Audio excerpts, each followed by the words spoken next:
Bonjour à toutes et à tous, à ceux qui arrivent sur cette vidéo par hasard ou à mes quelques abonnés. Je tenais à dire mon indignation, à pousser un petit coup de gueule des deux côtés par contre, pour être juste, des deux côtés par rapport aux incidents, par rapport au match Algérie-Sénégal de football. Par exemple, à Paris, bon, j'ai regardé le match, tout ça, j'aime bien le football, comme beaucoup de gens, normal. Moi, je suis personnellement marocain, marocain et français de nationalité. J'ai regardé le match. Et après le match, je suis tombé sur des, comment ça s'appelle, des propositions de live à Paris où ils montrent les Algériens faire la fête et tout ça.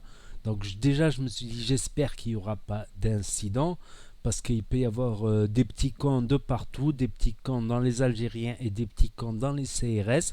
Et je suis tombé aussi par hasard sur la chaîne RT France où là, ils filmaient. Là, actuellement, je regarde encore, là. Voilà. Et j'ai vu une scène, j'ai trouvé ça surréaliste, comme j'ai pu trouver ça surréaliste dans les scènes que j'ai pu apercevoir dans les Gilets jaunes. Pareil, en fait, ils étaient en train de filmer la foule qui faisait la fête, il y avait même des enfants, il n'y avait rien. Il n'y avait rien, il y avait juste des gens qui avaient un drapeau, quelques-uns qui chantaient, qui criaient Vive l'Algérie. Le mec, il était avec sa caméra, il tourne comme ça, il n'y avait rien de méchant, il n'y avait personne d'agressif. Et tout d'un coup, il y a une grenade lacrymogène qui arrive et qui explose. C'est une petite grenade, c'est pas les ISF 4 là, tout ça avec. C'est une petite grenade. Pourquoi il a lancé en plein milieu d'une foule pacifique? Ils font la fête. Je comprends pas. Tout comme je comprends pas les deux trois excités qui peuvent s'en prendre aussi aux forces de l'ordre pour rien, gratuitement, parce qu'ils aiment pas les flics, parce qu'ils sont délinquants ou tout ça. Ça aussi. S'il faut condamner des deux côtés. Mais j'étais indigné, quoi. J'étais indigné qu'ils étaient en train de filmer une scène où il n'y avait pas de problème. Il n'y avait pas de problème. Des gens qui font la fête. Bon, chez nous, on dit quand même Hachem Chouia. Hachmo Chouia. Hachem Chouia. Je sais pas comment le dire en. Moi, personnellement, je pense quand même qu'on devrait Hachem Chouia. Je sais pas comment le traduire en français. Hachem, c'est la honte et honte un peu. Non, ça se traduit pas et honte un peu. Ça se traduit plutôt en français. Comment je pourrais le traduire? Hachem Chouia. Ne sois pas sans gêne, voilà. Ne sois pas sans gêne. Sois gêné un petit peu, quoi. Tu vois ce que je veux dire? Ça, je le pense sincèrement. Moi, c'est ce que je pense. C'est faites un petit effort, ne soyez pas sans gêne, ayez un peu de la gêne. C'est plus, voilà, ayez un peu de la gêne. Ça se traduit pas mot à mot. Franchement, non, ça se traduit pas mot à mot. Moi, je le comprends comme ça. On le comprend comme ça. Comme ma mère me dit, Hachem Chouya, ça veut dire tiens-toi bien, quoi. Soit avec un petit peu de gêne de tenue, quoi. Ce serait un minimum qu'on devrait demander. Excusez-moi, je me suis pas épilé en dessous là ces derniers temps. J'étais surmené. Ok, il y a la victoire de l'équipe d'Algérie, ça aurait pu être la victoire de l'équipe du Maroc, ça aurait pu euh, c'est comme quand il y avait l'Italie qui gagnait pendant les matchs de Coupe du Monde, bah, dans toutes les rues, bah, là ça klaxonnait, les Italiens sortaient avec les drapeaux, j'ai des potes italiens, on s'éclate, on rigole, j'ai même été avec eux, tout ça. Quand c'est le Portugal qui gagne, bah, t'as tous les Portugais, j'ai plein de potes portugais, tout ça qui sortent avec les drapeaux du Portugal et tout ça, mais quand même pour nous, je pense qu'on devrait se tenir un peu. Ok, pour faire une petite fête, pour se rassembler, exprimer sa joie, tout ça.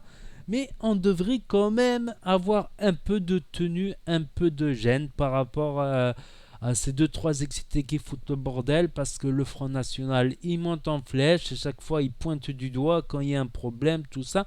Mais là, au départ, mon indignation, c'était par rapport à ça, par rapport à des gens qui sont tout à fait pacifiques, juste avec un drapeau pour faire la fête. Il n'y avait pas de problème quand le caméraman filmait à cet endroit-là. Pourquoi il a jeté? C'est aussi, il y a peut-être un ou deux, trois flics qui sont excités ou mal luné à ce moment-là. Ça peut arriver aussi d'un côté comme de l'autre, comme n'importe qui de nous, ça peut arriver qu'à un moment X, Y, pour Y raison, ben, on soit mal luné. Mais quand même, faut se fixer des limites, que ce soit la police. Voilà, faut pas être sans gêne, croire que on a toute l'impunité. Je ne pense pas. Je ne pense pas. Je pense qu'il faut être responsable. Moi, personnellement, j'ai grandi dans ma tête. J'ai une autre vision des choses. Ok pour manifester, ok pour ceci, pour cela. Mais concernant le cas des immigrés, on a déjà une mauvaise image, ceux d'origine maghrébine, et je pense qu'on devrait avoir un peu plus de tenue. Et au contraire, au lieu de foutre le bordel, ben, au contraire, faire des bonnes actions. Ça a été proposé par je ne sais plus qui, de faire des bonnes actions pour donner une bonne image à cette communauté. Une communauté parmi tant d'autres, une communauté minoritaire. Moi, après, que ce soit à Alger ou à Casablanca, si l'équipe de France gagne la Coupe du Monde, ça me dérange pas que les Français ils sortent avec leur drapeau. Au contraire, je vais avec eux fêter ça ou quoi à Casablanca ou à Alger ou à Bab el-Oued ou je sais pas quoi. Puis un petit mot aussi pour les potes sénégalais, parce que je suis marocain, donc c'est nos cousins les Algériens. Mais j'ai aussi pas mal de potes sénégalais qui sont super cool, qui sont toujours été corrects, toujours été bien, toujours été là. Donc big up aussi aux Sénégalais qui se sont bien défendus. Dommage pour eux, mais il pouvait y avoir qu'un gagnant. Donc c'est nos cousins d'Algérie, nos cousins qui parfois avec qui on s'embrouille un peu, les Marocains et les Algériens, mais c'est plus au niveau politique. Voilà. Humainement, non. Humainement, on va dire, c'est comment ça s'appelle. Humainement, on va dire, c'est du folklore, quoi. De la rivalité de clochers, comme on peut dire ici en France, quoi. Remettant la mosquée au milieu de la ville. Non, excusez-moi. Remettant l'église au milieu du clocher, du village. Voilà. Donc voilà, c'était ma vidéo. Franchement, j'ai été indigné. J'ai assisté à cette vidéo comme preuve. J'ai pas pu faire une capture, tout ça. Je préfère pas parce qu'après il va y avoir des droits d'auteur où ils vont supprimer ma vidéo, tout ça. Donc n'hésitez pas à mettre un pouce bleu si vous avez aimé cette vidéo et mon coup de gueule et ce que je pense personnellement. Je voulais faire aussi une petite vidéo comme ça sur les gilets jaunes pour dire ce que je pense, les conneries qu'a fait Macron, un récapitulatif, tout ça, des gilets jaunes, tout ça.